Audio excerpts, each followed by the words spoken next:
Welcome to the Weekly. I'm Jeremy. And I'm Matt. And this week on the Weekly, welcome to Night Vale RPG by Renegade.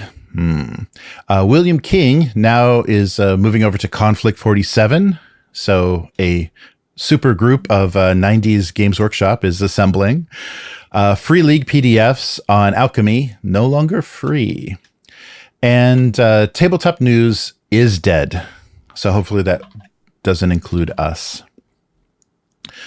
So let's start with, Will and I discussed a little bit of Renegade Games poor quality last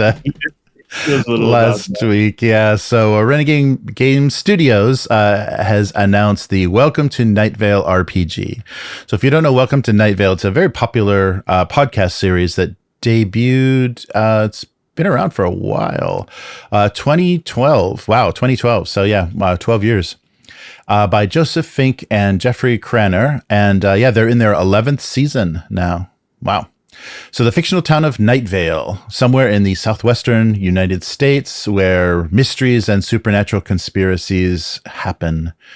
And a very fun, very playful, it's evocative of kind of older, like 70s radio stuff, or a lot of the comedy and stuff that was done in groups, but it's got a very fun kind of slant to it. So if you like X-Files and you like kind of absurd comedy, I think this is a nice. It hits that spot. So Joseph Fink says, for over a decade, Jeffrey and I have been building a world of Night Vale with our podcasts, touring live shows, and novels. So there are novels as well. Now we cannot wait for people to finally step into that world themselves and start telling their own stories about our weird little desert town. So yes, this was unveiled actually last Gen Con. So 2023, they announced this. Now it's finally coming, but I went to the page and it's still, sign up for our mailing list to be notified.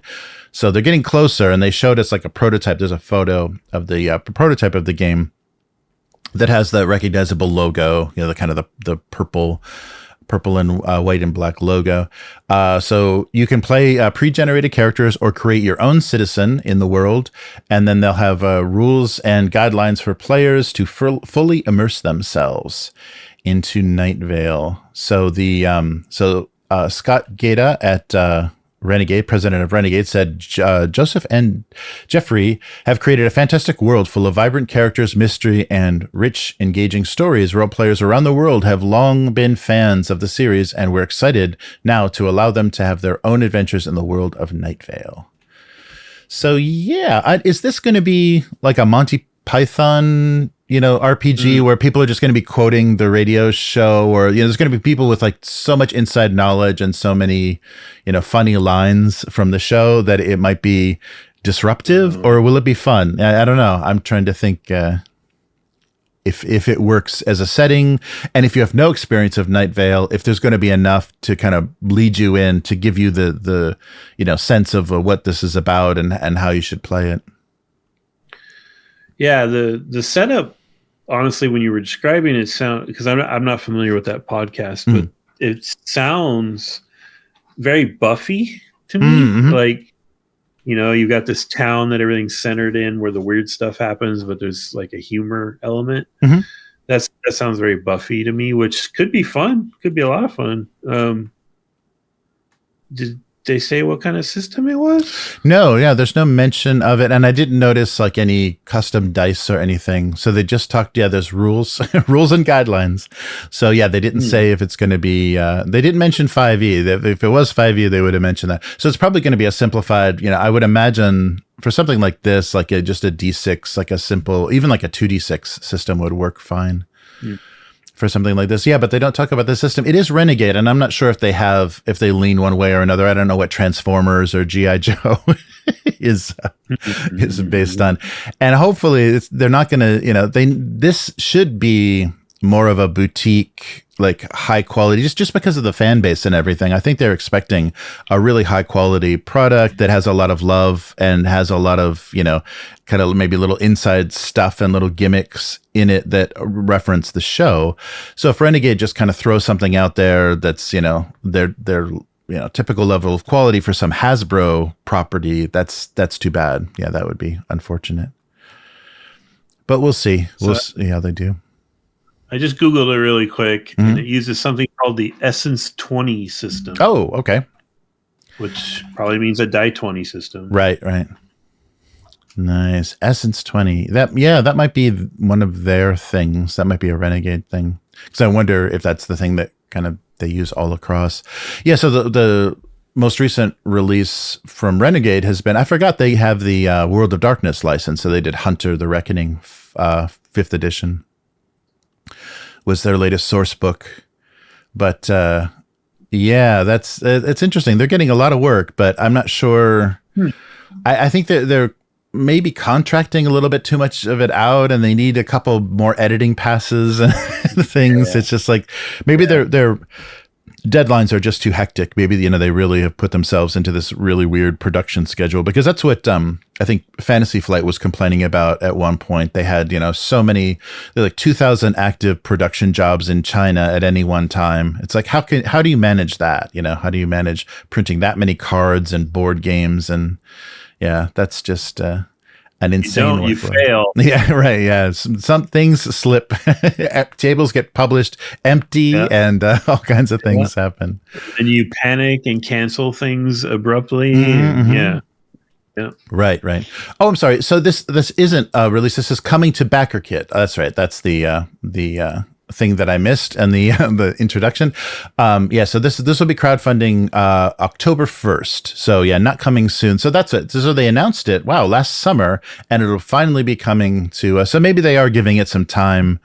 That's a long time. Yeah, so we're still gonna be waiting for it. But I did see a photo of their prototype. So, but that could have been all AI, Photoshop, all that good stuff.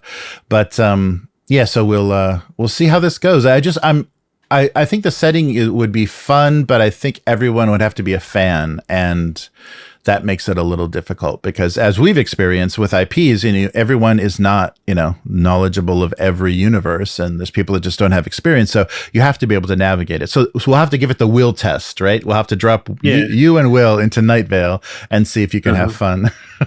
Yeah, I mean, I think if the system is made well and it's actually a cool property, you can probably get away with the players not being super familiar with the stuff.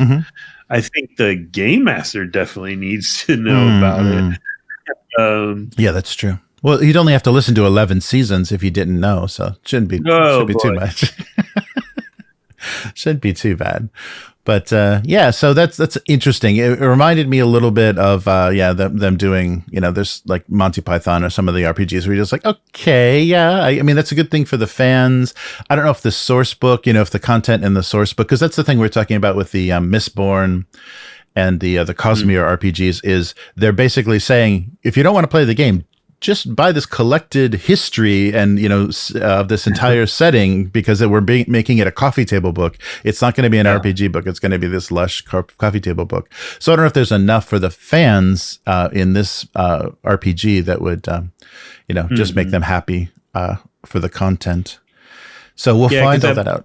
Yeah. That Python game, I mean, I read several reviews, listened to a couple reviews, and everyone kind of said the same thing. It's like, if you're a fan of Python, it's fun to read, but it's not really something you're going to play. It's just too silly, like you're not going to play an actual like full session with it. Right. So hopefully this is a little more playable and serious. Yeah, I think Orcus said that about the Bitch and Chimera, the Dead Milkmen module as well, D&D module. It's like, yeah, it's fun that's a thing, but yeah, so we got a lot of that. But yeah, it's just, people want to get all their little nostalgia things all mixed together. Wow, so yeah, it's amazing that they've done so well with a narrative podcast, like a narrative, because this is like, I think like an oddball kind of what's that in PR? that long running NPR thing from Wisconsin. It Prairie Home Companion. Yes, yeah. So it kind of reminded me of like a wacky weirdo Prairie Home Companion, but more focused, like, because it's been so long running and it's just got this devoted. People love the tone of the show and how it's done. I mean, I think there's much less singing in Night Vale, but that whole idea that like you're focused on this fictional world or this fictional town, and you just keep celebrating the wacky characters. Yes. So let's see. Oh, yes. And so the super group is forming. So legendary Warhammer author William King now joins Konflikt 47. So he's on the design team. So King is the man behind Gotrek and Felix novels, and he was a designer on Warhammer Fantasy, Warhammer 40,000, and now he's going to be working on the alt history wargame Konflikt 47 for Warlord Games. So, yes, another superstar member joins the team. So, yeah, Warlord is kind of putting together, because they've got Andy Chambers. We announced that Andy Chambers is now involved doing the lore and the rules, mechanics as well. So I think that's exactly what King will be doing. Also, so his contributions for Warhammer have been the Fantasy Battle Army books, 4th edition of the game as well, lead designer on the naval spinoff Man of War, and lead designer on Mutant Chronicles Warzone. So he's been around. And in all that time, doing all that design work, he still managed to write 40 novels for Games Workshop's Black Library. Oh my God. Busy. So King was quoted as saying Warlord's quote was quoted as saying, King will be crucial in building and developing the in-game universe, working with both rules and background.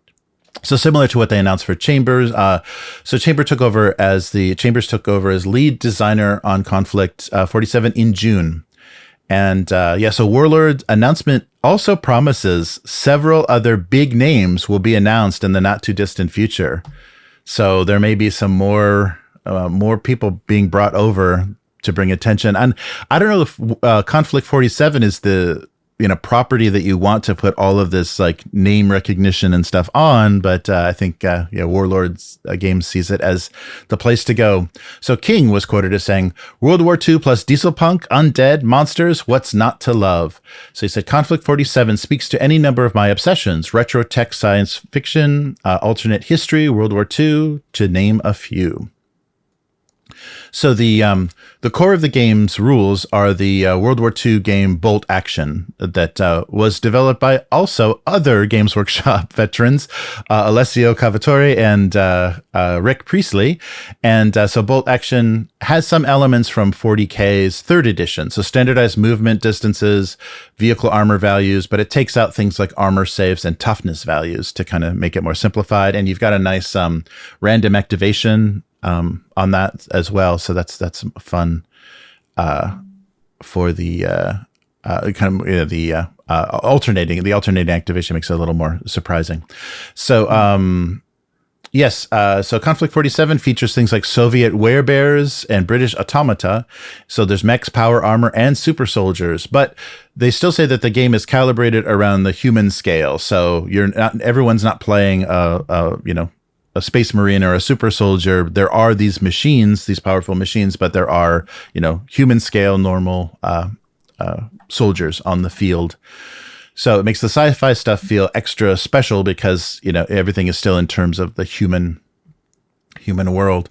So, so we're going to see more and more announcements. I think I wonder who the next name is going to be. So we already have four pretty big names that are involved in Konflikt 47. And so gradually the Games Workshop 90s supergroup will be involved. They're all getting pretty gray though, so we'll see. We'll see how much energy they have. Maybe combined, they'll have the power of one of them in their 20s. Now, did you say Andy Chambers and William King? I know. Did you say anything? Was Graham Davis or Andy Law involved? Not yet. I haven't seen anything yet. Yeah, okay. But those might be the next names. Yeah, because they're talking about there's a few other names they're waiting to announce. So very well could be. But they're all fleeing that Andy Law's Ponzi scheme, the Rookery. Oh yeah. the game publication company that never actually published anything. I see. Oh, that makes sense. Yeah, they're looking for work. Yeah, that's too bad. Yeah, I hate when that kind of stuff happens and falls apart. All right. Well, there's an end coming. So Alchemy. So now I'm getting, because of the kind of collapse of tabletop news that we're seeing online, at least on websites. Yeah, at least on websites. Now I'm getting most of my news just from email notifications and press releases. So I got an email from Alchemy, and they said, you are receiving this message because you purchased an Alchemy module from our partners at Free League, at the marketplace, in a humble bundle, or on Kickstarter. So now we got some bad news. So brace yourselves. So up to this time, they've given you the ability to download a free PDF version of the content that is in the module. So, very opposite of platforms like Roll20 and things where you buy content in that VTT and then you have to buy it again outside if you want to use it on another device or you want to use it outside of that platform. So that's what they were doing, is allowing you to download the PDF of the rules or the adventure and have that separately. But due to recent changes in Free League's policies, they have requested that we no longer offer this benefit to our customers. So you'll still be able to download PDFs from Free League titles that you've purchased for the next 7 days as of this email. So we're down to 5 days.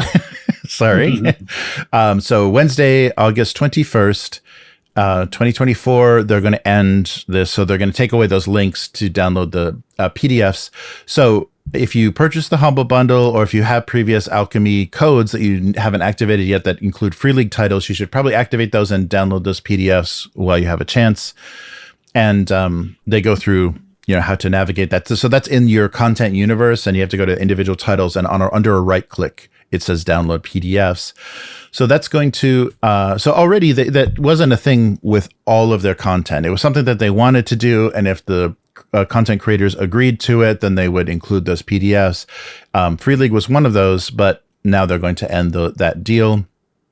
So that's going to include the Free League titles, Runes of Saborum, Tales from the Loop, Mutant Year Zero, Twilight 2000, Morkborg, Saborum, Dragonbane, Forbidden Lands, Vesen, and Coriolis, the Third Horizon. So all of those will no longer have their PDF. So you got a few days. You got about 5 days left. So they go on to say, and I'm glad that they kind of, clarified their position on this.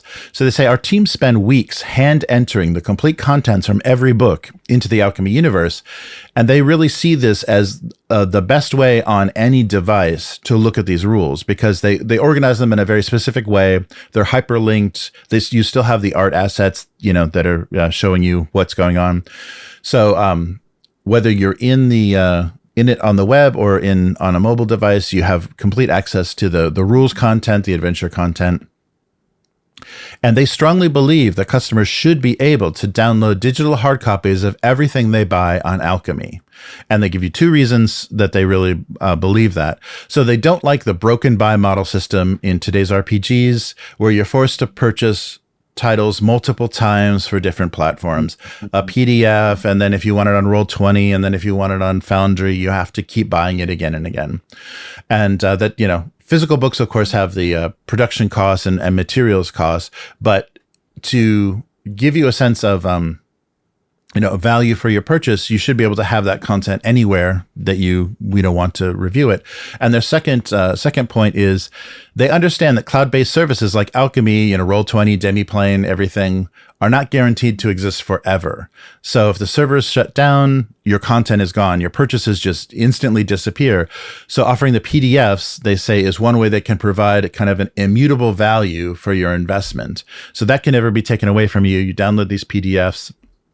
You have that forever, so you can always play that game regardless of the platform. And that, kind of, I think, justified, because the Alchemy prices are they're pretty much industry standard, but they're like buying a full priced book. And so having a separate PDF made that price a little more palatable. They say that these sentiments, these 2 points, are that of many of their creative partners, and they have. But the thing that's influencing this is external partnerships and obligations that have to be considered. So maybe, the situation with Drive-Thru RPG or some other, way that they're delivering this content says you can't do that. You can't just have this, you can't be giving this away, especially because I think it's just an unwatermarked, just PDF version, the same one that you would get if you bought it off of the web store of any of these publishers. So to have those out in the wild maybe violates some agreements that have been signed or have, will be or have been signed from these publishers. So they said, we apologize for the sudden change and sincerely thank you for supporting our journey. So, yeah, that's too bad. That's too bad that they're going to have to make these changes. And this doesn't sound like anything that they're going to be able to reverse. They're not going to ever be able to go back to this. But it's nice that this was their intent. They have good intentions. They just need to finish their modules, finish your rule systems, and then we'll be happy without the PDFs. So I was just glancing at the GenLab Alpha book, in the Alchemy module, and it doesn't have the pre-mades that you need for character creation. The mutant, the core has it, but that's only going to be able to use the normal mutant rules. So this is still kind of a work in progress, but better than it was. Yeah. So it's getting there. Yeah. And I just hope, like, the nightmare scenario is that Alchemy runs out of funding and shuts it down before they even finish anything. We haven't even ever gotten the full experience of what they've been able to do, outside of 5e, and they run out of, I mean, that would be the worst, because they're really building up to something nice. And we've even had comments on our sessions that we've run in Alchemy. What is that platform? What is that, VTT? That looks great.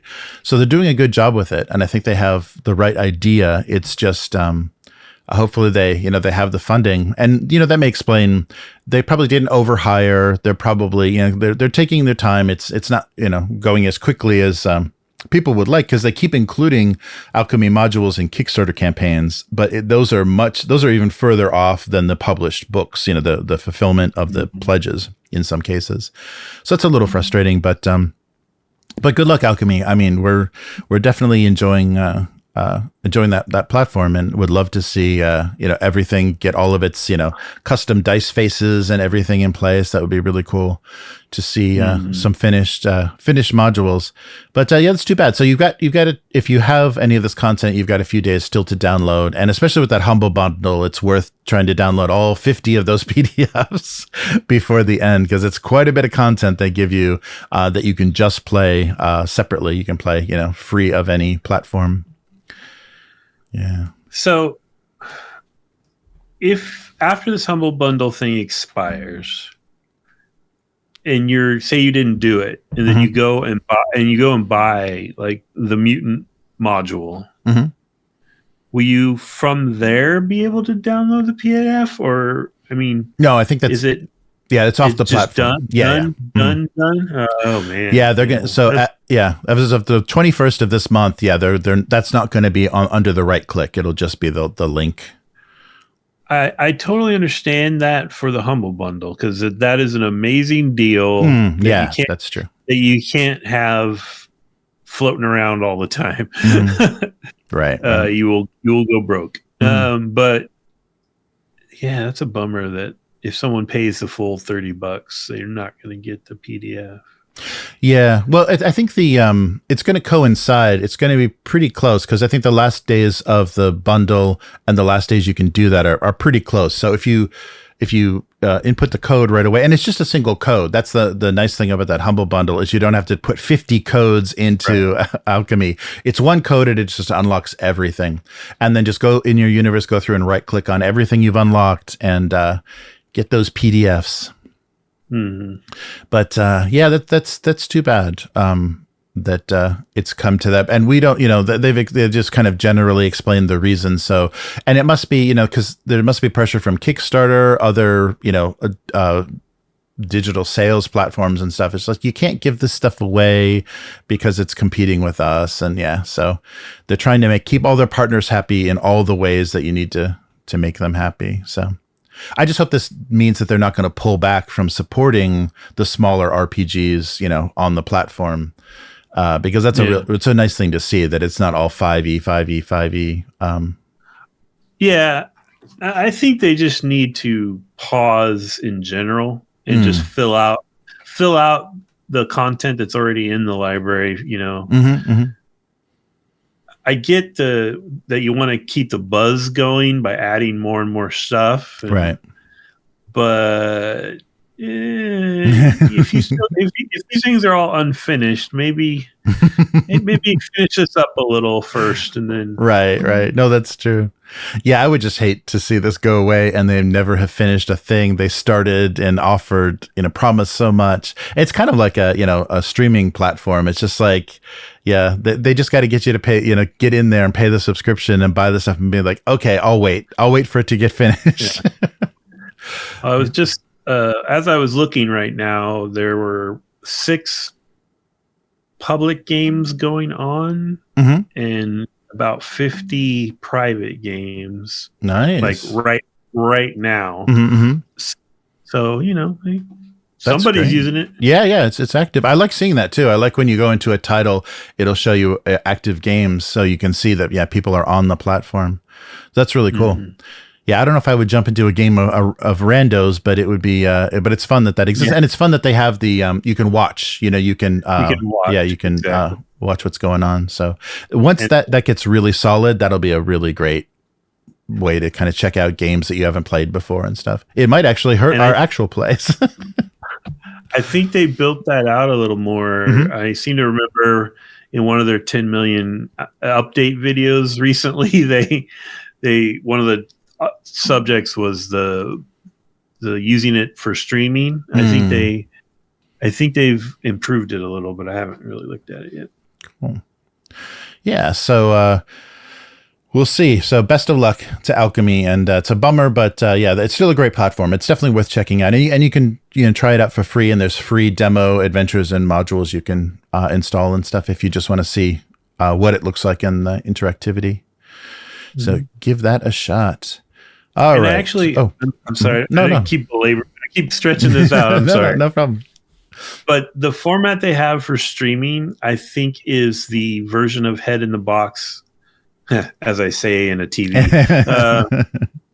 That is okay, because what is it, like 75% of the screen is the scene image. It's what the players are seeing, and then you just have small boxes on the side that, if their players are using cameras, they'll show up over there. Which I think actually might be kind of fun for us to do too. Oh, sure. Yeah, we should give that a shot. I know Will doesn't do the camera thing right now, but he can have an icon. Yeah, we get some VTuber anime character to represent Will. Yeah, there you go. Yeah, nice.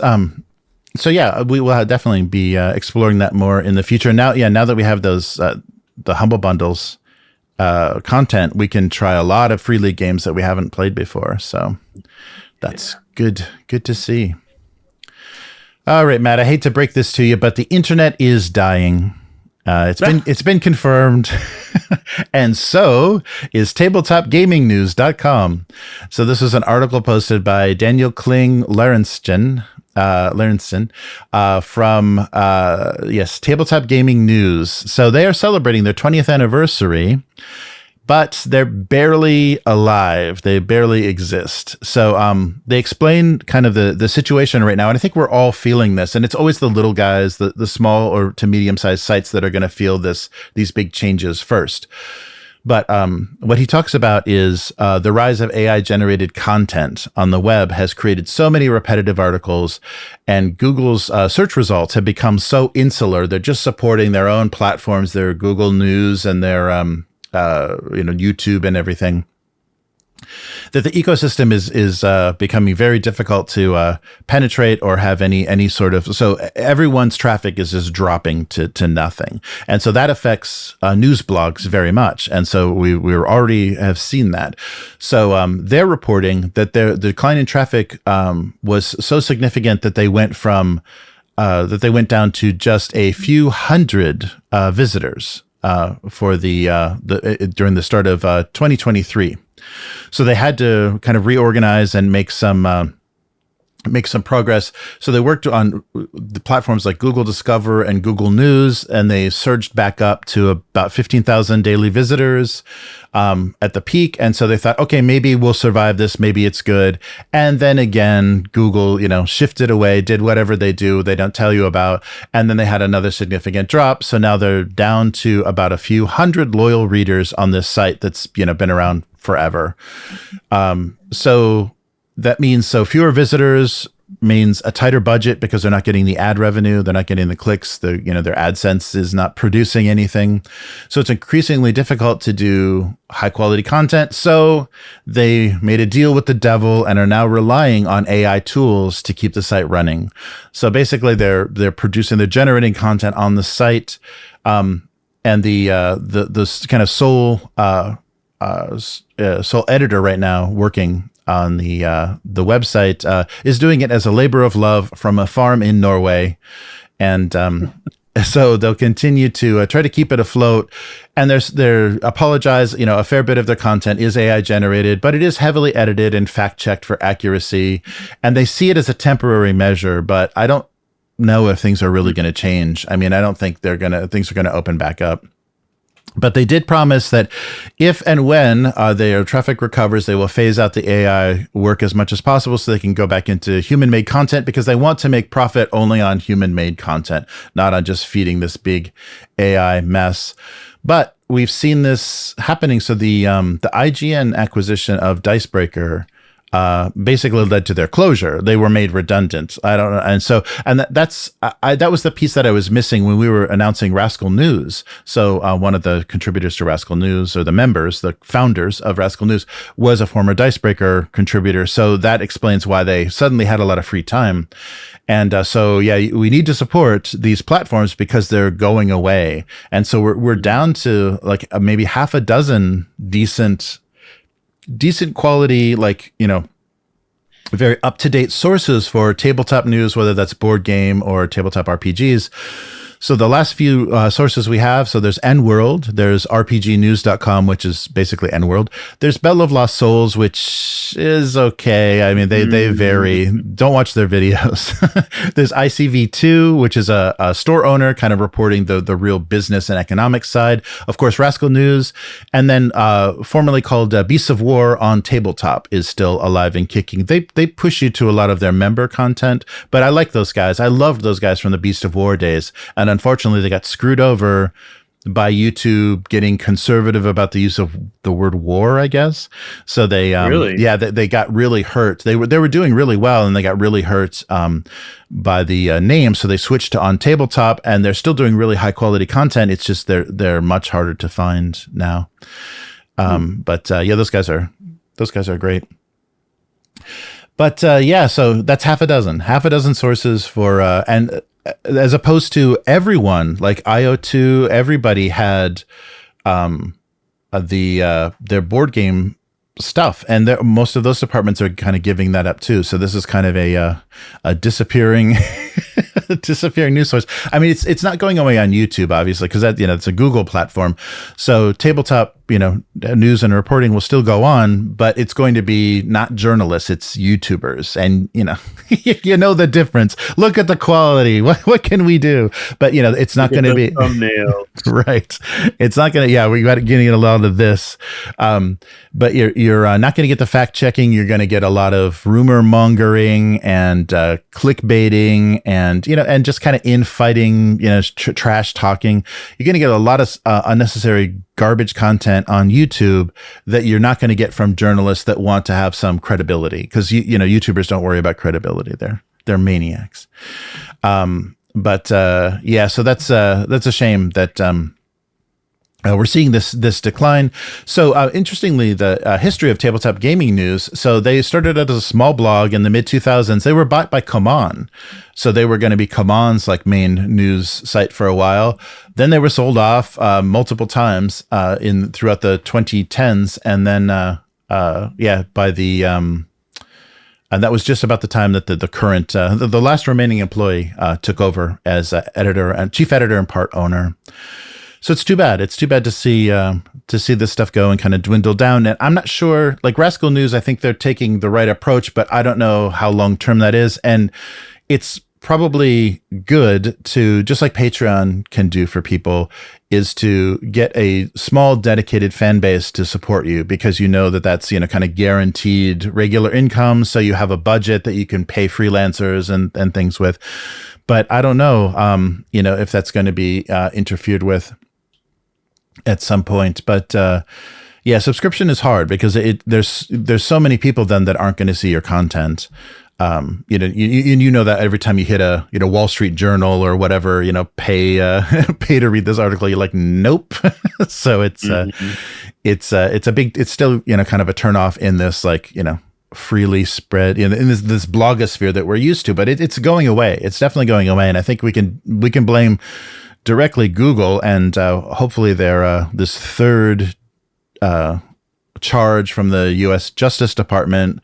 I think they just got punished for their monopolization of search, and I think there's like 3 different charges. So hopefully this will get Google to loosen up a little bit and quit playing games and let other people actually have decent, you know, access to decent search, because it's like 90-something% of all search is Google, and they've been paying off Apple and all the platforms to or all the device makers and platforms to do that. So that sucks, and we're seeing these effects. Like, we'll see if you're not in with Google, if you don't have some sort of, you know, deal, or if you're not paying Google, then you're not going to get the traffic that you once had.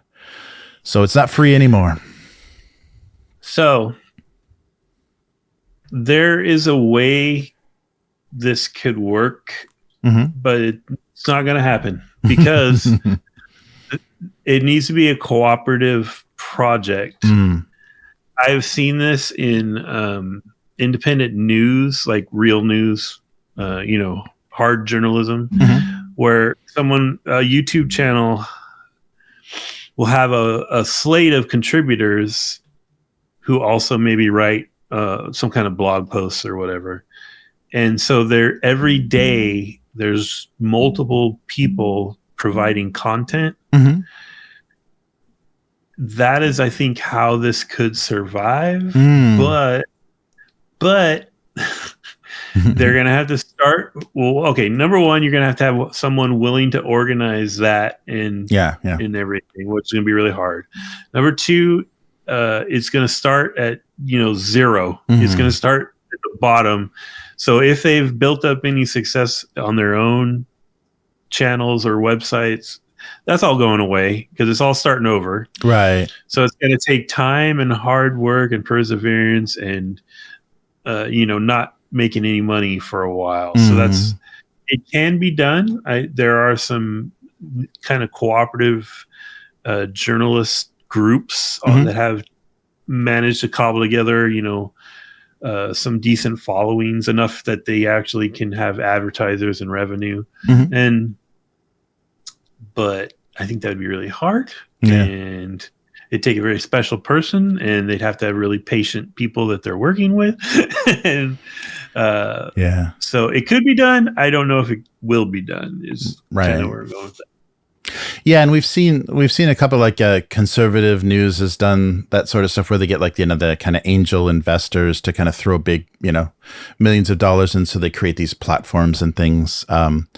So we'll see. Yeah, we'll see what. But none of that's all very agenda based. So none of that is credible. It's just like a weird, you know, echo chamber. So, but as far as like legitimate news, it's tough. And I think that the tabletop, it's going to be sad if we move away from, you know, physical board games and books and dice and things into digital space. And then I don't know who is going to cover that. Maybe the video game industry will start to cover the digital board game world or digital RPG world. But I don't know. It's not looking good, and it's definitely so. There is not any more money, and things were getting pretty annoying though with the amount of ads and stuff. Even some of the blogs that I mentioned have some pretty annoying ad schemes for sourcing out their news, but it's getting pretty hard to get any eyeballs and get any ad revenue out of this model. So yeah, the smaller hobbies and industries are going to lose their coverage, I think. And it's funny because a lot of the bigger groups were picking up. They were, comicbooks.com and stuff. They were adding tabletop coverage, but that seems to be disappearing. So I guess IGN, we're going to have to go to IGN for everything. That's possibly the worst hell. I can imagine. My Google News feed, IGN, was that Comic Book News? Mm-hmm. Those people suck. Mm-hmm. What's the other one? The Screen Rant people. Yeah. That's right. Yeah, they're covering tabletops. I think Collider. Just icky. Yeah, and so that makes really, because we were even talking about that with that was a little bit of a controversy with D&D YouTubers, is that means that the shill verse, the paid for pay to play kind of journalism is what's, and that's not journalism, but the pay to play kind of blogs are what's going to be, the people that have the connection with the companies that are getting, this is what I want you to say in your review. This is the review I want you to give. And then we're going to pay for advertising on your site and whatever. It's going to, that'll be the model that survives probably for a while. And that's probably IGN. I'm sure that's how they're running things. Mm-hmm. Yeah. They, there's this weird thing. You see it a lot on YouTube right now, where a lot of things that are kind of perpetrating or presenting themselves as a news show are really just taking bits of field reports from real news shows, and then they're giving you their hot take on it. Oh yeah. And to your own horn here, Jeremy, you're at least giving us some fact-based news items. Like, we then discuss them, which is totally fine, but we're not leading with the hot take, or we're not only doing the hot take. And there's a lot of stuff on YouTube that's literally just show a little clip, give it my hot take, Yeah. That's true. Yeah, just repurposing other people's content, or even just rolling through blog articles and reading highlights of blog articles, and just okay, yeah, that's pretty much what's happening. It's wait, you're not even going to do commentary? Yeah. So there's the worst. The worst is the clickbait articles where they'll have a little probably AI written summary of the news item, and then they'll just have screen cap after screen cap after screen cap of random dude number 69 on Twitter responding to this news. What is this? I don't care what that guy thinks. Yes. Yeah, that's brutal. That's too bad though, because I think especially people that aren't Wizards of the Coast, they need a lot of reporting. They need to get the word out. They can't only rely on people on their mailing list or people that are paying attention to their Kickstarters or whatever.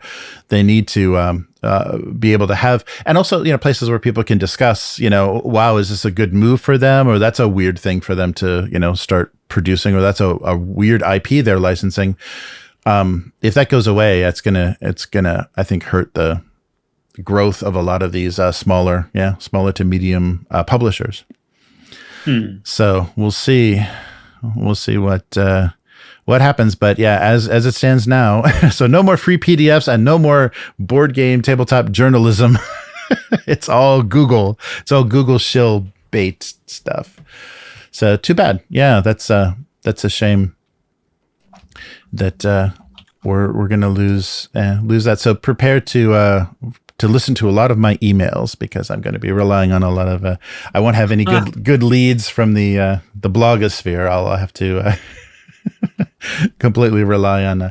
But yeah, I'm gonna. So it will be more, press releases and kind of notices that go up. And unfortunately, Free League always does that, like 2 a.m.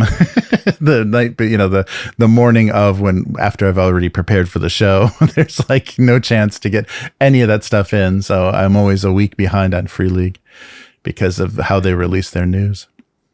But I'll say, you do also provide relevant links to where you're getting this information. So you're actually providing a source. Yeah. And there are plenty of these things and YouTube personalities who do not do that. Right. Yeah, and I think it's important, especially if I'm like just digesting or just giving a take on something, to be able to read, like look at a full document or read a full press release. Yeah, to get your own sense of things. Yeah, because sometimes there's a little confusion, or it's a little unclear, like what's going on. So it's good to be able to have your own opinion. That's what everything should be, though. Is you should always be able to have your own. Have your own opinion of stuff, and not just like, okay, tell me what to think. But that's what I like about the weekly is, between you and I, or Chris and I, or Will and I, like we're going to have different opinions, and we'll be able to, kind of go over things and have a different view on it, whether that's a good or whether this is a good or a bad thing, or another 5e, another setting using 5e, those kinds of things are fun to discuss, because we enjoy the hobby, and we're just kind of sharing that enthusiasm. Yeah, we're not going for the ad revenue, that's for sure. All right. Well, cool. Well, that's it for this week. So, where can people find you, Matt? I am on Instagram and Threads. It's at Hargold, HAARGALD. I'm also on Substack. I took a week off, so I should have a new article out Monday. But yeah, writing about gaming and the art that can inspire it, and what we can take from like film, television, illustration, and apply it to running a game or designing a game. Nice. So yeah, that's been fun. How about you? Good. Yes. Coming up, I guess it's going to be another couple of weeks, but I did the August live stream for Abuse Cartoons. So check out Abuse Cartoons. That's my single panel gag cartoon I've been drawing forever. On YouTube and Twitch, I do a monthly live stream where I draw that month's cartoons. And you can see that cartoon, 20 years of it, on gocomics.com/domestic abuse.